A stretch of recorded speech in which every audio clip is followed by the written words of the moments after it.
Once, there was a bad and jealous queen. She had a kind and beautiful daughter. Many princes from many countries wanted to marry the princess. The queen said to each prince, "Before you marry my daughter, you have to do something for me." And then she gave him an impossible job. When he couldn't do it, she said, "Now you will die." And her woodcutter cut off his head. "You will never marry," she said to her unhappy daughter, and she laughed. Prince Charles was the son of a poor king in a small country. He heard about the beautiful princess. He said to his father, "I want to marry her." "Never," cried the king. "The queen will kill you. You are my only son. I cannot lose you. There are hundreds of beautiful women in the world. You don't have to marry this one." But the prince was very sad. He couldn't eat, he couldn't sleep. In the end, his father said, "Go then, go to the princess. I hope you will do better than the other princes. I hope I will see you again." The prince was very excited and he danced round his rooms. He ate a lot of food and got strong again. Then he began his journey. He had no servants because his father was poor. "I'll find servants on the way," he said. After a short time, the prince saw a small mountain. "What is that mountain?" he thought. "It wasn't there before." He went nearer. It wasn't a mountain. It was a very fat man on his back, asleep. The prince went near him, and the fat man woke up. "What are you doing here, fat man?" asked the prince. "I was asleep," said Fat Man, "and now I am not asleep, because of you." "Why were you asleep?" "Because I had some food this morning. Now I want my lunch." "What did you eat this morning?" asked the prince. 10 chickens and 100 cakes," said Fat Man. "Will you be my servant?" asked the prince. "Give me food," said the fat man, "and I will do anything for you." So the fat man followed the prince. A short time later on their journey they found another man. His head was down and his left ear was on the ground. He looked up. His left ear was very large. "What are you doing, Big Ear?" asked the prince. "I am listening," said Big Ear. "The flowers are opening. The birds are singing in a country over the sea. I can hear them." "What can you hear in the house of the beautiful princess?" asked the prince. "People are crying. Another prince is dead. Will you be my servant, Big Ear?" "Yes," said Big Ear, "I will." A short time after that, they saw 2 long things by the road. "What are they?" "Trees," said Fat Man. They went nearer. "They're not trees," said Big Ear. "They're arms, the longest arms in the world." A little later, they saw the man's head. "You are a very long person," said the prince. "I can be longer than this," said Long Arms. "Come with me, Long Arms," said the prince. "Be my servant." So Long Arms followed the prince. Next they saw a man with a hand over one eye. "Is there something in your eye?" asked the prince. "No," said the man. "I can see a long way. I can see through things, buildings, mountains, water. When something is near me, I have to put my hand over one eye. Then I can see it." "Come with me, Quick Eyes," said the prince, "and be my servant." And Quick Eyes followed the prince. They went on their journey, and the sun got very hot. The prince opened his coat. They came to a man by the road. He wore 2 thick coats and a large hat. They could not see his face. He said, "I am cold, cold, cold." "Why are you cold, cold man?" asked the prince. "The sun is very hot, and our coats and shirts are open." "We are hot." "When I open my coat," answered Cold Man, "the sun disappears. It snows. Everything dies of cold." "Come with me," said the prince, "and be my servant, but please don't open your coat." Cold Man went with the prince. Prince Charles and his servants arrived at the city, and the prince went to the queen. "I want to marry the princess," he said. "What do I have to do?" The queen answered, "You will have to do 3 things. Do them well, then you can marry the princess." "What is the first thing?" asked the prince. "I have a beautiful blue jewel. Yesterday it fell into the river. Bring me the jewel before the sun goes down." The prince went back to his servants. "How can we find the jewel?" he asked them. Quick Eyes took his hand from his eye. "I will look for it." He went to the river. "There it is, over there." "I can't see it," said Long Arms. Then Fat Man opened his mouth and drank the water in the river. A short time later, the river was dry. Long Arms got the jewel and gave it to the prince.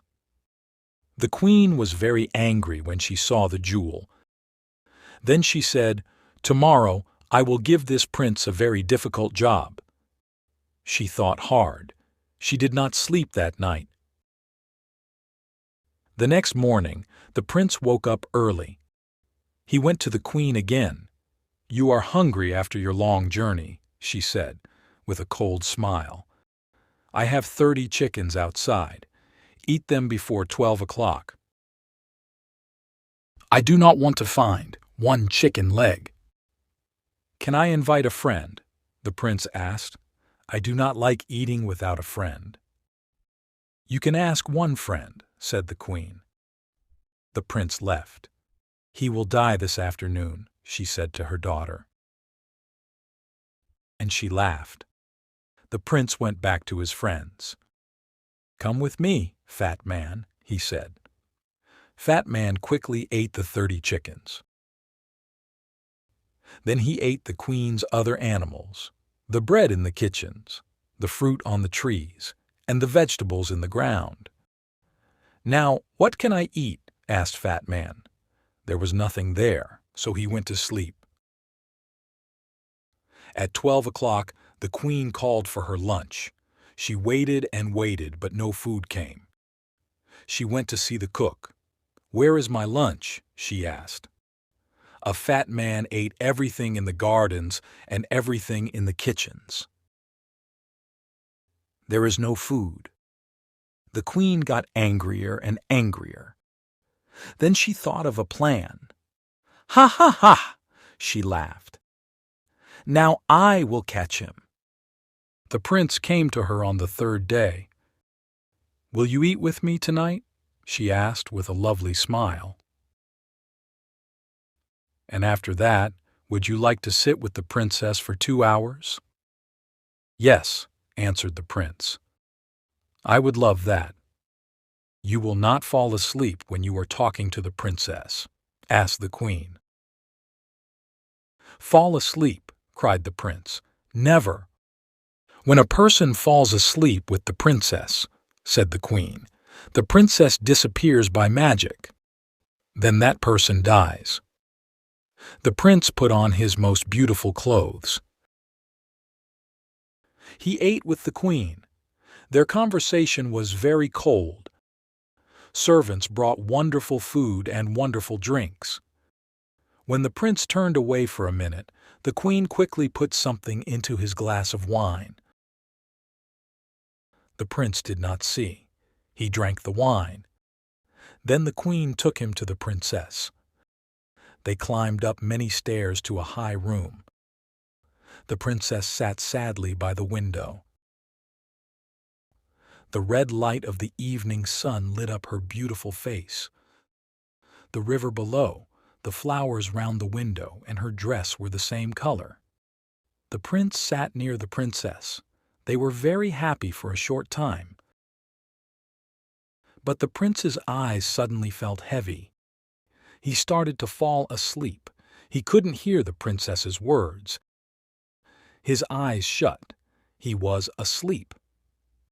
Half an hour later, he opened his eyes again. The princess wasn't there. He looked everywhere in the room, but he couldn't find her. He ran to the window and looked out. He saw Big Ear below. He called to him, "The princess isn't here. We have to find her in the next hour."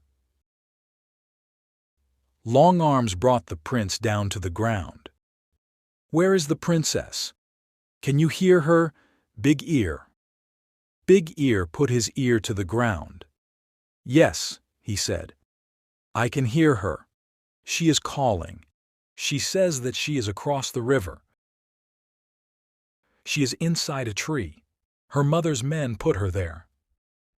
Quick Eyes looked. "Yes," he said. "I can see her." "But how can we get her?" cried the prince. "I have an idea," said Cold Man, and he opened his coat. Snow fell. Everything went white. Cold Man jumped into the river, and the water was ice. They ran across the ice and brought the princess back. Long Arms put the prince and princess back through the window into the high room. They sat down and the door opened. The queen came in. She could not speak when she saw the princess. She gave them a cold smile.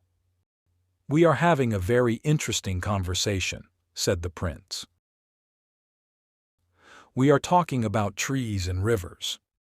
"Come with me," said the queen. "It is night. Your bedroom is ready. Your servants can sleep there too." The prince said good night to the princess, and he and his servants followed the queen. She took them to a big room. The queen shut the door. She ran to the cook and said, "Make a great fire under their room." After a short time, the room got very hot. The prince went to the door, but he couldn't open it. "I can hear a great fire below us," said Big Ear. "This is wonderful," said Cold Man. "I feel really warm for the first time in my life." "Open your coat, Cold Man," said the prince. When Cold Man opened his coat, the room got colder again. "That's better," they said. The queen listened at the door. She heard them. She ran to the cook and said, "Make the fire hotter." Cold Man smiled. "I am warm again," he said. "They are cooking us," said the other servants. "Take off your coat," said the prince. The prince took Cold Man's coat away. "I am too cold," said Cold Man. "Please give me back my coat." Snow fell in the room. The prince could not speak because he was too cold. Fat Man cried. There was ice in his hair. The queen came to the door. She listened. "Nothing. They are dead now," she said. She opened the door. The prince and his servants ran out of the room. "Let's go and sit by a fire," said the prince. "My face and hands are blue with cold." The queen could not win, she knew that now, so she left the country. The princess married the prince, and they lived happily, and the good servants lived with them.